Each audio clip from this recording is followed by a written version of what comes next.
點解青年廣場係柴灣嘅地標？啲人話入邊好多靚女㗎。嗱，東區拿打素醫院都係景點喎，究竟點解啊？你睇嗰個 flat 係咪假㗎？ Hello， 大家好。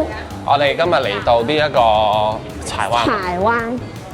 我住咗呢一個東區咁多年，你同我講柴灣有嘢食，我真係嘆為觀止。其實我係新界人，我要重申一次，所以其實我係未嚟過柴灣嘅。嗱，而家係朝早啦，咁首先就會去怡怡鮮豆漿食佢最出名嘅芋頭餃同埋韭菜餃。頭先咧，佢哋咧就話 boy 出口出啦，其實應該係 A 出口，行條行人天橋過去噶咯。所以 open rice 不能盡信。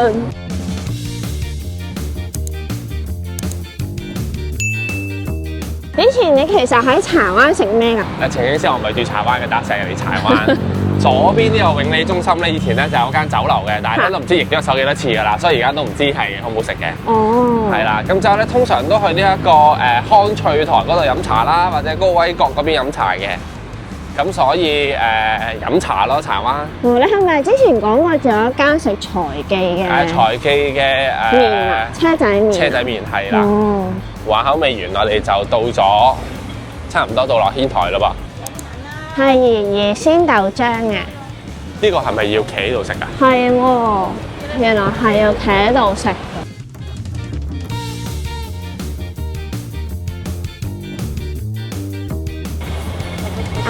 16隻餃子，嗌咗韭菜餃子25蚊8隻，香芋餃子25蚊8隻，同埋要豆漿2支。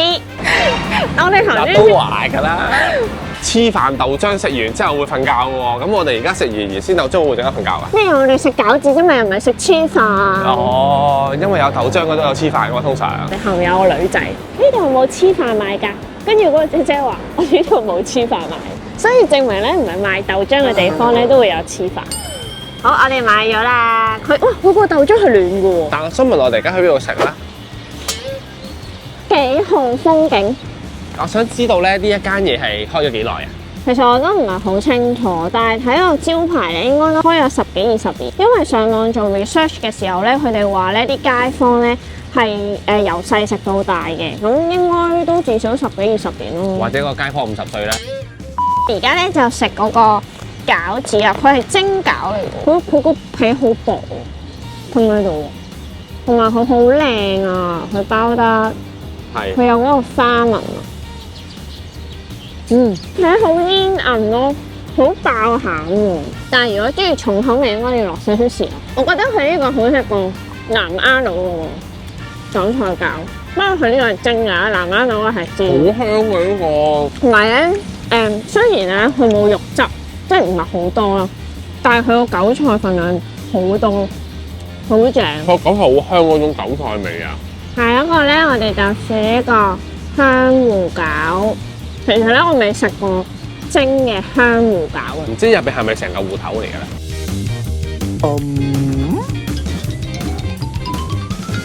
正常咧。你哋食餃子咧，咪會好似頭先韭菜餃會入邊腍嘅，佢唔係啊，佢入邊係實㗎。同埋咧，佢係好多芋頭味，佢係食緊一個好煙韌嘅餃子。同埋咧，佢嗰個芋頭咧係好香，以前去做嗰啲臘鴨芋頭咧，嗰啲蓉但冇臘鴨味嘅。你睇下，好濃啊入邊嗰種芋頭味。佢入邊係實得㗎，腍嘅餃子。即係佢飲得出唔係出邊買嘅，係自己煲嘅，同埋好鮮咯。又唔會好甜，但佢嘅豆味我覺得唔係重嘅。啱啱食完嗰個餃子嘅對面咧，就係呢個漁灣街市同埋熟食中心。咁但係大家咧唔好嚟錯啦，因為咧呢一度咧由2026年嘅3月1號至到12月，佢哋都會做一個翻新工程嘅。咁所以咧佢維修嘅時候咧，佢街市會正常開放啦，但係熟食中心咧就會close 咗噶啦。咁所以咧，所以我哋今朝都冇喺度揀嘢食。咁我哋而家咧就順便去睇下嗰個漁灣村係點樣。呢度咧嗰個屋村個形狀咧係長方形長形。根據我哋上次喺石硤尾嗰個美河樓睇咧，佢係70年代起好嘅。漁安樓係漁灣村第一期落成嘅大廈，喺1977年就已經起好㗎啦。之後漁豐樓同埋漁泰樓同期落成。當時咧，柴灣仲係一個啱啱發展緊嘅新市鎮，而漁灣村咧全部都係填海翻嚟嘅。佢呢度咧有個畫咗好多海洋生物嘅一個係咪社區會堂？佢唔知係咪因為咧見證住柴灣嘅居民本身佢哋係打魚啊水上人咁樣啦，所以咧佢哋都專登將個社區會堂畫成一啲海洋生物咯。唔知有冇關係咧？我哋而家咧就去緊羅氏民族館。咩嚟㗎？呢一個我以前成日去，但我唔知係咩嚟。嗰次話咧睇翻以前咧嗰啲攞屋嘅人咧喺度落地生根嘅一個紀念館嚟嘅。我哋係咪到啦？冇錯，我哋已經到咗羅民族紀念館。但係呢個好似公廁咁嘅物體嚟啫喎。Sorry， 我搞錯咗，嗰個係羅民族紀念館嘅公廁，係後現代起嘅。大家記住啦，呢個係公廁，個紀念館咧喺嗰邊。呢個羅屋民族館咧開放時間咧係上晝10點至6點，但係逢星期四係休息嘅。羅屋民族屋係香港歷史博物館嘅分館，佢已經列為法定古蹟嘅村屋。佢具有200多年歷史，面積約120平方米。因為原戶屋主咧係姓羅嘅，所以就叫羅屋啦。而羅屋嘅中央咧為正廳，廳出邊設有天井，左右兩邊就有閣樓同埋儲物室等等。屋入邊擺放嘅家私咧，全部都係鄉村同埋傳統嘅農具嚟㗎，係柴灣入邊碩果僅存一座古村屋，見證住柴灣嘅歷史發展。我覺得咧呢一個羅氏族民族館咧係保養得差過三棟屋嘅，因為入咗去之後咧，我個鼻係好流鼻水啦，我哋不停咁樣。同埋佢入邊已經開咗好多空氣清新機啊，但係都好痕咯個鼻。但係咧，我覺得佢好過你隻屋古墓，因為你隻屋古墓一開個簾之後你就完啦，完啊！呢度起碼有3個房仔俾你行。以前咧嗰啲民族館咧，或者係呢啲咁嘅風俗嘅呢啲建築咧，真係好矮喎隻門。係啊！你頭先行入去都冇冚頭係咪你？冇啊！我就冚頭啦。佢冇開門啊！呢個雜技啊嘛，係啊，冇開門啦，點算啊？等先，我上網睇咧，好似唔同樣喎。喂，人哋有間餐廳樣，頭先嗰個快餐樣嚟嘅喎。好似係喎。我哋去睇下啦，不如。係咯，一係雜記快餐飯店啊嘛，雜記食堂唔係呢一度啊。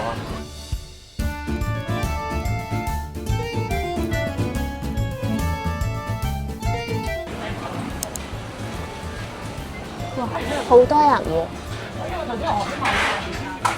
頭先我哋去嗰個地方咧係後門嚟嘅，正門咧原來就喺呢一個長利街呢一個位置入口。入咗呢個志高工業大廈之後咧，入邊咧原來成條隊就係雜記食堂啦。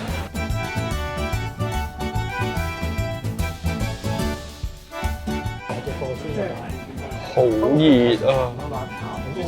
好大條，勁大條啊！好大條啊！大過你塊面啊！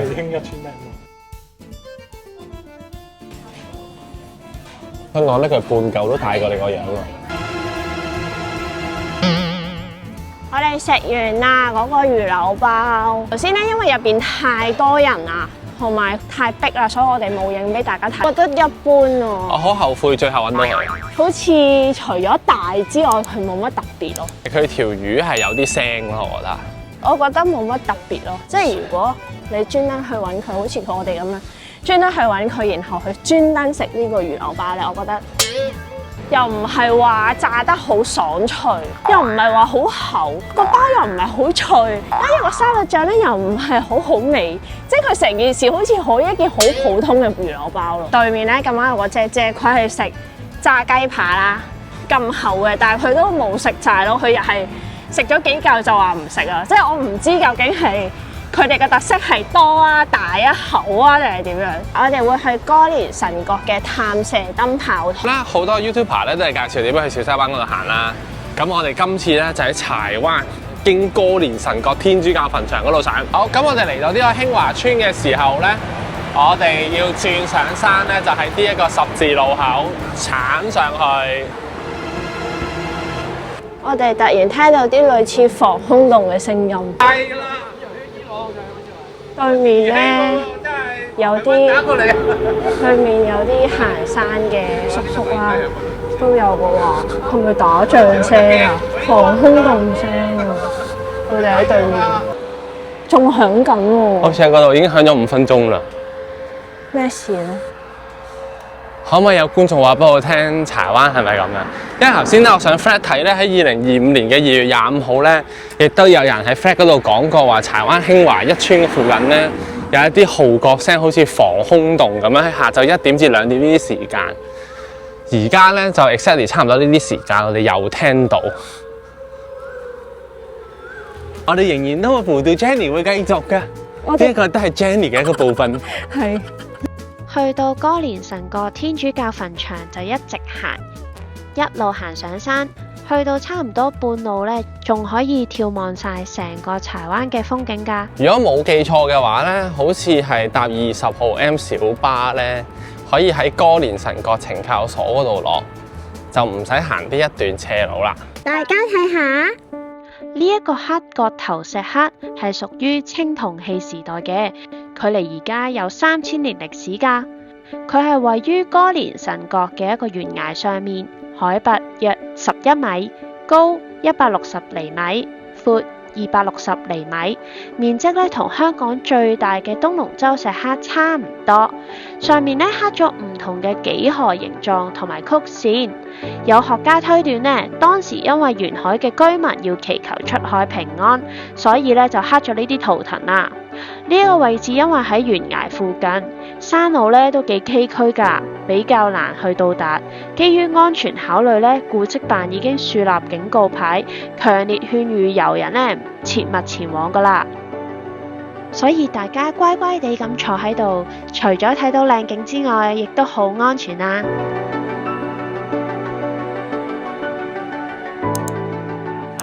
行咗半個鐘咧，我哋就會經過呢個小西灣配水庫啊！呢一度咧就係之前啲 foodie 唔係，即係之前啲行山嗰啲 blogger 咧，就係呢一度小西灣行上嚟就係呢條路啦。咁就係喺呢個小西灣運動場度行過嚟。咁但係我哋就喺哥連臣角呢一度，哥連臣角道行上嚟。呢一度咧就係有個位咧，就可以俾大家去斟茶。佢叫樂亭啊！我哋已經揾到啦，你睇下。有指示俾晒我哋 ，cross over from here 呢度。然之後呢一度。呢度咧有個位闊嘅，咁大家睇過好多 YouTube 咧都知係喺呢度擒上去。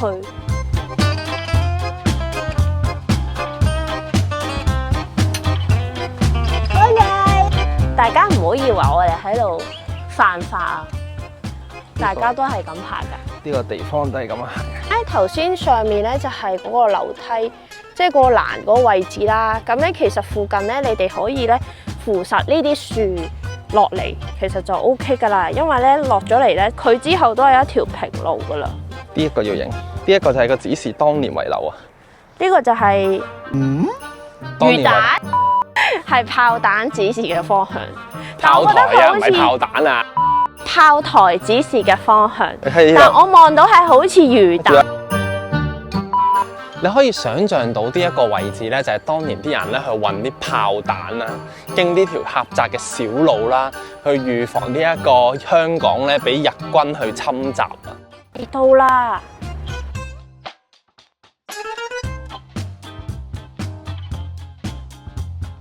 呢一度咧，其實係二戰時期1938年落成嘅哥連臣角炮台探射燈碉堡。當時英軍為咗死守維港東面嘅入口，特登喺呢個懸崖設立咗據點。後來因為日軍步步進逼，最後仲撤退埋，親手破壞咗呢度嘅設施，以免留後患。經過8年風吹雨打，昔日嘅戰火已經平息咗，呢度大炮雖然冇咗，但就剩低呢一個巨型石屎嘅框架，化身成為我哋最近嘅打卡熱點，好似一個大電視咁，日日24小時播住呢一個百看不厭嘅絕美海景。我哋呢啲大鄉里今次真係大開眼界啦！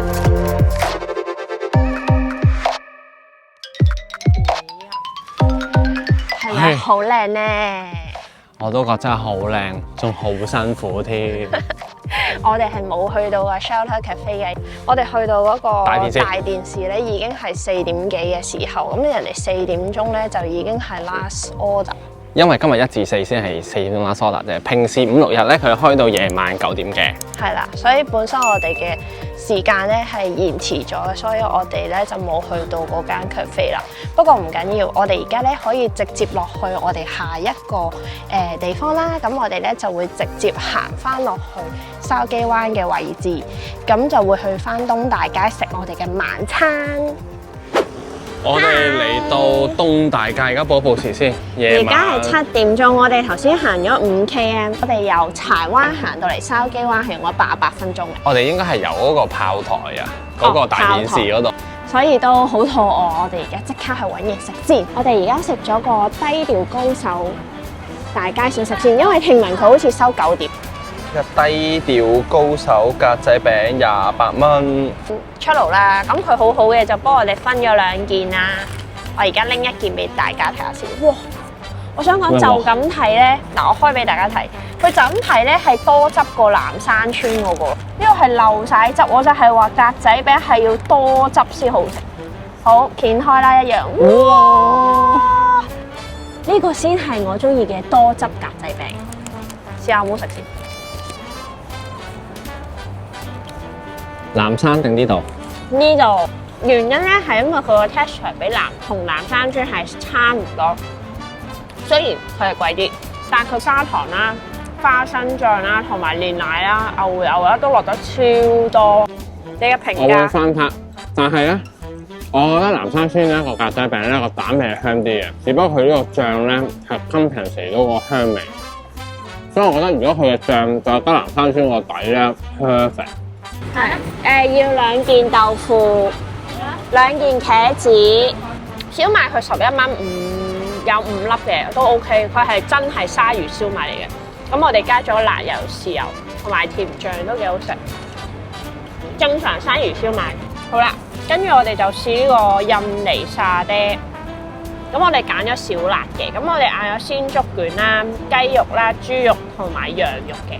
而家試下鮮竹卷先。佢嗰個沙爹汁咧好香濃，好多花生醬，好濃郁嗰隻沙爹醬味。你見到好大嚿，同埋你頭先見到我咬咧，好似有啲難度啦咬得。但係咧係因為咧佢有埋嗰啲羊嗰啲脂肪喺度啊，所以佢成件事係好香啊！如果俾我揀，我會揀羊啦，跟住就係豬。雞就可以唔使試啊，因為正常冇乜特別。燒完之後咧，我就會係揀嗰個反而係雞我覺得，因為我覺得個羊咧其實佢係好食嘅，但係咧佢唔夠酥啊，同埋佢比較甜，我唔係幾中意咁甜咯。你頭先話呢個班戟都好正喎。係啊，但係咧其實我係中意食，大家有冇食過又一棘啊？即係葵廣嗰隻咧。係啊，佢係鹹噶嘛，入邊有鹹牛肉芝士嗰啲。其實我中意食嗰啲班戟，但係佢好似得甜嘅班戟。雪糕班戟？唔係喎，我頭先怪錯咗佢喎，佢個鹹嘅喎。咁我要個鹹，要個芝士火腿肉鬆。唔好意思啊，我怪錯咗佢，原來佢有鹹棘嘅。我哋呢度咧有40蚊嘅煎羊三寶，咁咧40蚊咧佢就會有10件嘅雲吞、炸雲吞。呢個太大㗎啦！番薯、蟹柳、魚蛋、茄子、豆腐、紅腸、青椒啊！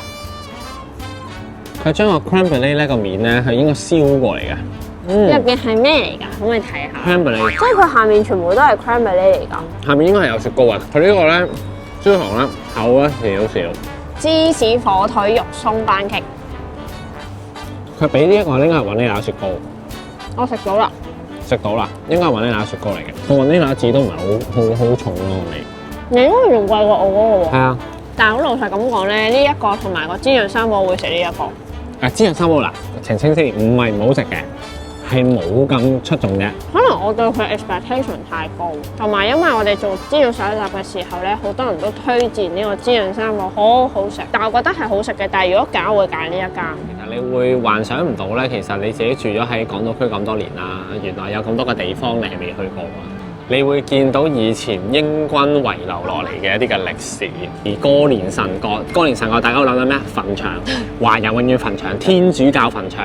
你點會諗到嘅就係原來嗰度有一啲嘅歷史嘅遺跡，而就係呢啲嘅遺跡去守護咗呢一個城市。而直到我哋呢一個世代90年後啦，我哋仍然喺呢個城市感受到當年佢哋嘅一啲嘅辛酸。你諗下，筲箕灣電車嘅總站其實係電車有嘅時候，年代已經出現㗎啦。其實講緊係19世紀嘅產物，就一個歷史嘅地方，去到一個好現代嘅一個筲箕灣。但係呢個筲箕灣又充滿住以前嘅年代嘅一啲嘅氣息，即係你係同緊90年前嘅香港係有一個 connection。同埋我覺得咧太理所當然啦，即係可能你哋住喺柴灣、筲箕灣、港島區，你哋會覺得呢啲嘢冇乜特別啫，我日日都食㗎啦咁樣，即係就等同於我哋呢啲住新界人一定知葵廣喺邊一樣。但係有冇諗過，當呢樣嘢冇咗嘅時候，你會有幾咁掛住嗰樣嘢嘅感覺咯？咁我覺得今日啦呢條片咧就嚟到呢度啦。咁如果咧你想支持我哋嘅話咧，就可以 share 啦、like 啦，同埋 subscribe 我哋嘅 channel， 同埋咧係俾翻啲 feedback 我哋。因為咧你嘅支持啊、你嘅 view 啊，同埋你嘅 share 同埋 like 咧，就係對我哋最大嘅支持。都好多謝各位繼續支持我哋啦。好，拜拜。拜拜。